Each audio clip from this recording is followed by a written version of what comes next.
vie du Canada, ce qu'on a compris, c'est que chacun sa vie. Tu gères uniquement ta vie.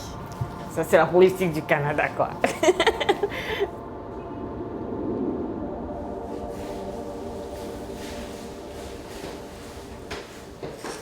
J'essaye juste de surmonter la pente maintenant.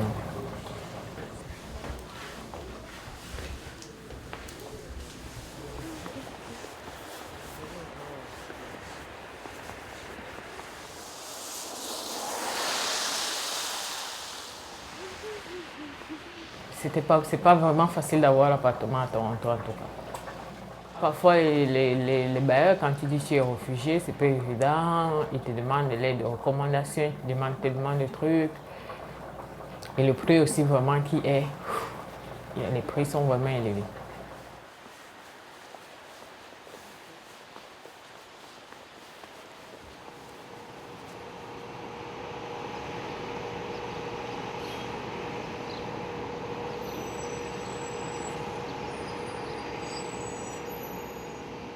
Hello. How are you? I can give the phone.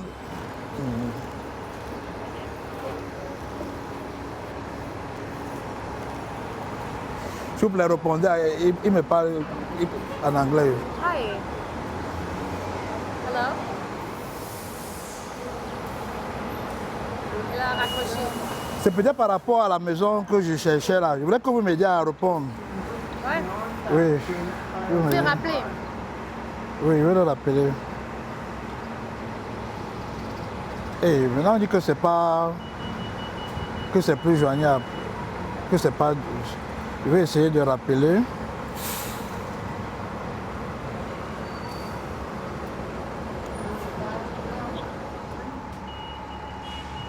Sûrement, il sait que je suis en train de chercher à le joindre de nouveau. On ne comprend pas pourquoi il ne prend pas, ça ne passe plus.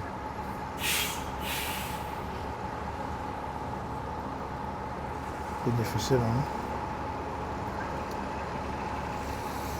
hein? Ouf. Dès qu'ils entendent l'accent, bon, je ne sais pas si c'est l'accent africain ou noir, ils refusent carrément. Donc, avec mon téléphone cellulaire, je me débrouille tant bien que mal pour essayer de trouver quelques chambres à louer. Je suis Camerounais d'origine, je viens du Cameroun. Je suis ici parce que j'ai été arrêté dans mon pays, j'ai fait 2 jours de garde à vue. Bon, on m'a mis en cellule. Ça allait jusqu'à la torture.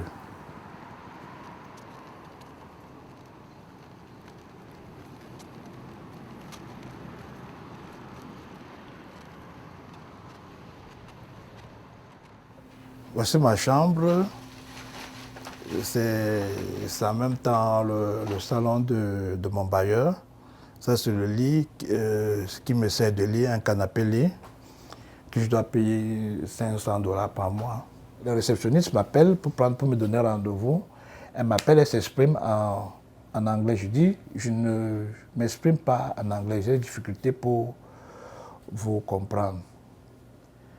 Je lui demande de parler doucement. Tout ce que j'ai retenu, c'est que mon rendez-vous, c'est le 17 juillet.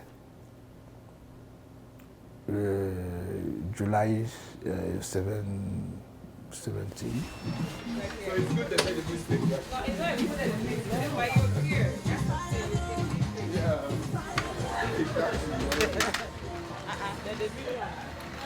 Bon, on trouve tout ce qui est africain ici. Donc ça c'est la sardine.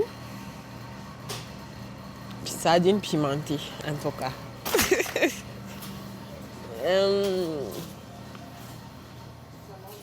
L'igname. Mais ça, vous faites quoi avec ça? On bout, comme ça, on mange avec la sauce.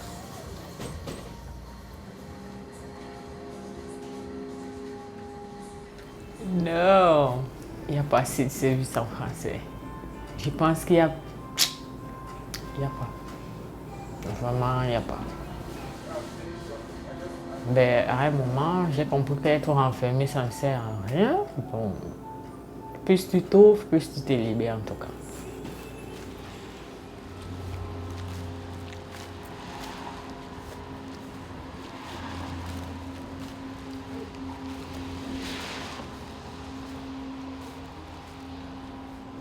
Je sais pas, peut-être le tataka, peut-être le sac.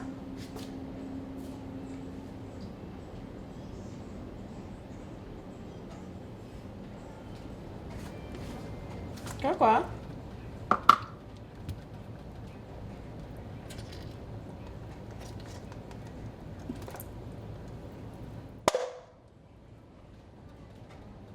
C'est lui qui avait monté, non? Ah ouais, c'est le prêtre. Vous fréquentez l'église souvent? Oui, souvent.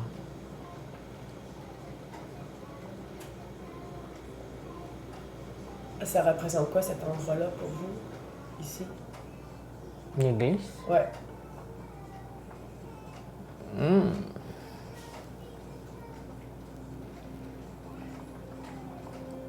Ce que ça représente, waouh, la question là.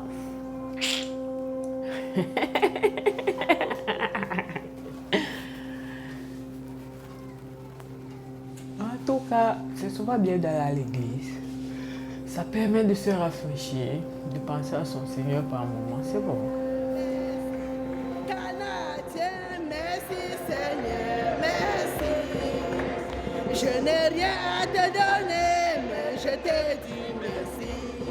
Merci Seigneur, merci. Pour le pasteur, merci Seigneur, merci. Donc quand on ne connaît personne, on recherche l'église. Parce que c'est dans un cadre où on suppose qu'il y a de la sécurité environnementale. À compter d'aujourd'hui, je sais que j'ai les gens derrière moi. Quand je vous vois là nombreux comme ça, je sais qu'à partir d'aujourd'hui, je vais guérir. Je ne serai plus jamais malade. La plupart des nouveaux arrivants sont unilingues. Donc quand ils arrivent en dehors du français, ils n'ont jamais rien d'autre parlé en dehors de leur propre langue. Bon, maintenant, beaucoup d'Africains ne s'adaptent pas parce que quand ils arrivent, c'est le corps qui est ici. Mais la personne même est demeurée en Afrique. Ultime de ce jour, pour te signifier solennellement sa connaissance. Seigneur est très nombreuse dans sa situation.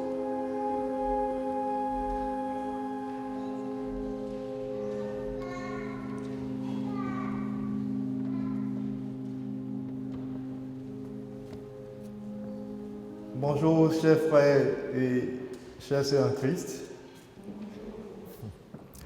Ok, je suis vraiment heureux de me trouver devant vous ce matin à l'invitation du pasteur Kanta, qui est un ami et aussi un client du centre de santé communautaire de Black Creek.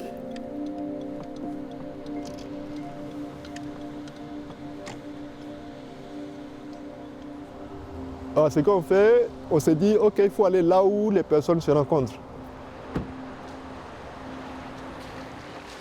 Il n'y a pas une source officielle d'information pour les francophones. Par exemple, un francophone qui arrive à Toronto, voici ta base de données d'information. Même si elle existe, elle n'est pas connue de tous. Je suis Stanislas Etienne. Je suis un professionnel de la santé. Ok, je vais revenir. Il y a quelqu'un qui va venir et vous remettre. Mais ça, c'est le premier groupe, n'est-ce pas? Est-ce qu'il y avait un ajout? L'habitude d'aller sur Internet ou de lire les affiches n'est pas prédominante. Donc il y a un style de communication où on écoute la personne en qui on a confiance, ou bien on écoute notre prédécesseur, et c'est des choses qu'il faut prendre en compte.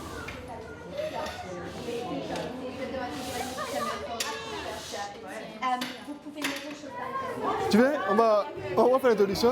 Alors, bienvenue, monsieur Stanislas. Merci, Gina. Bonsoir à tous et à toutes. Ok, c'est un plaisir pour nous d'être aujourd'hui parmi vous. Nous sommes un centre de santé communautaire. Maintenant, on va faire les côtés. Donc, on va essayer d'attraper, on va mettre la main au-dessus de notre tête et attraper du côté opposé. Vous devriez le sentir ici. Je vais prendre votre pression artérielle. Vous connaissez votre taille, j'imagine?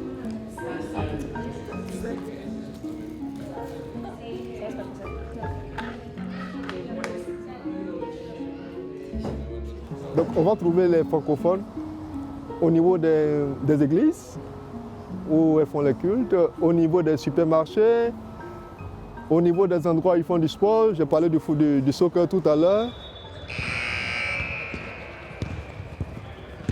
David, rapidement, avec conviction. Ce que je fais, je me suis rendu totalement accessible pour les francophones. Donc mon téléphone est tout le temps ouvert. Donc ils m'appellent tout le temps. Et ça me permet d'avoir un contact avec eux parce qu'ils vous appellent en général quand ils ont des problèmes. Le week-end, après le boulot, pendant le boulot, et ça ne cesse jamais. C'est bon, Stan, viens, recule pas, viens.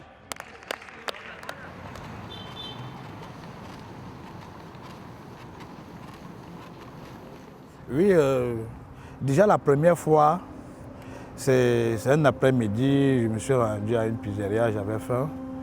J'entre dans la pizzeria, je demande à la dame qui est au comptoir, you speak French? Non, c'est comme si je parlais de qui avait un fantôme. Sa réaction m'a un peu surpris.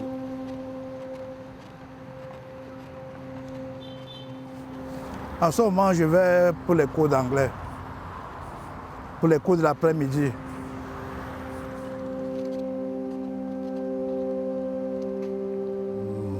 Et là, j'aimerais bien être aussi entouré, peut-être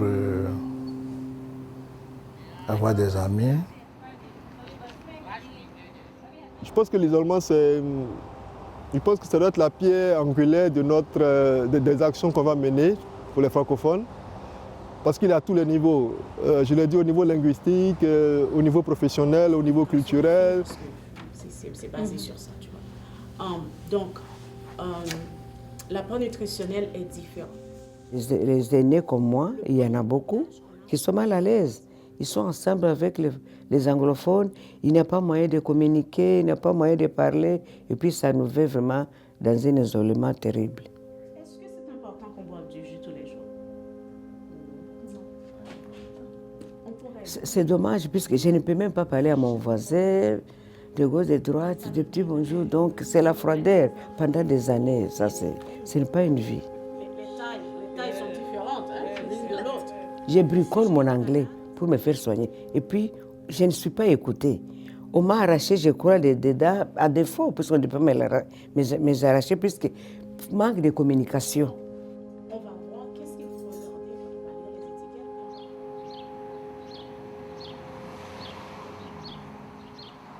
étiquettes. Ma situation en Côte d'Ivoire,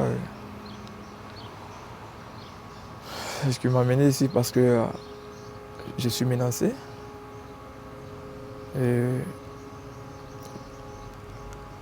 Je suis menacé, les gens veulent me tuer et c'est pourquoi j'ai décidé de venir. Je n'ai pas décidé, je suis venu avec quelqu'un ici pour que je puisse avoir la paix.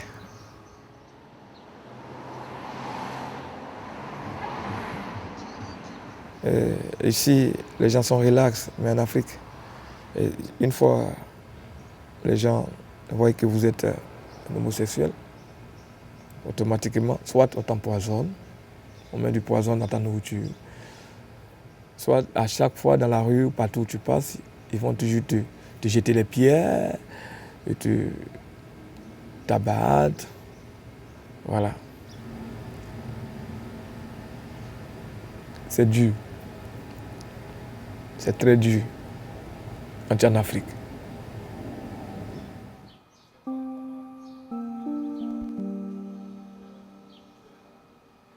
Je suis en train de réfléchir comment est-ce que mon procès va se passer. Est-ce que les Canadiens vont m'accepter? Est-ce que je vais rester ici? Est-ce qu'ils vont me ramener au pays pour que les gens puissent me tuer, me massacrer? Parce que là-bas, c'est hors la loi.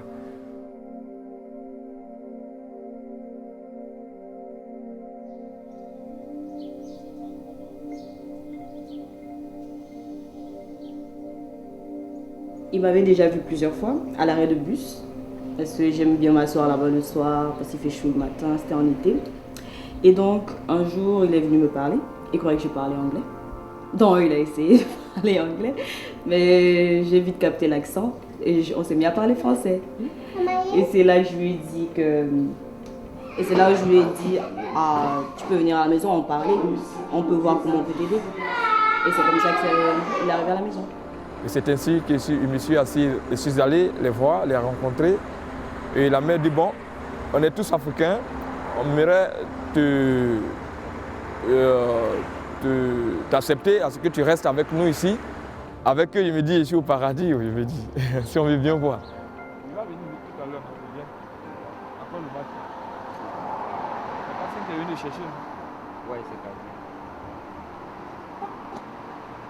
La première fois que je suis arrivé ici, je voulais juste voir comment est-ce que les gens vivent aussi dans ce pays, comment ça fonctionne.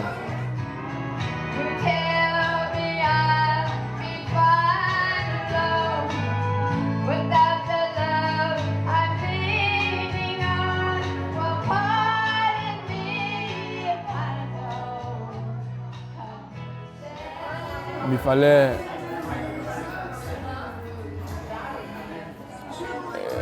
un endroit comme ça pour pouvoir oublier un peu mes problèmes passés et tout ça. Voilà. Et puis voir les gens, comment les gens vivent, et puis voir les gens, comment ça fonctionne en fait.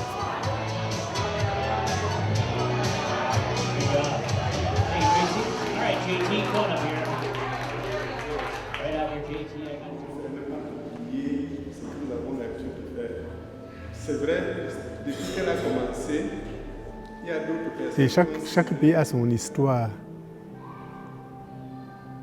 Donc c'est facile de dire que le système doit s'adapter. Bon, ce que je peux juste proposer, c'est que le système soit ouvert, tout simplement. Et pour écouter et non pas blâmer.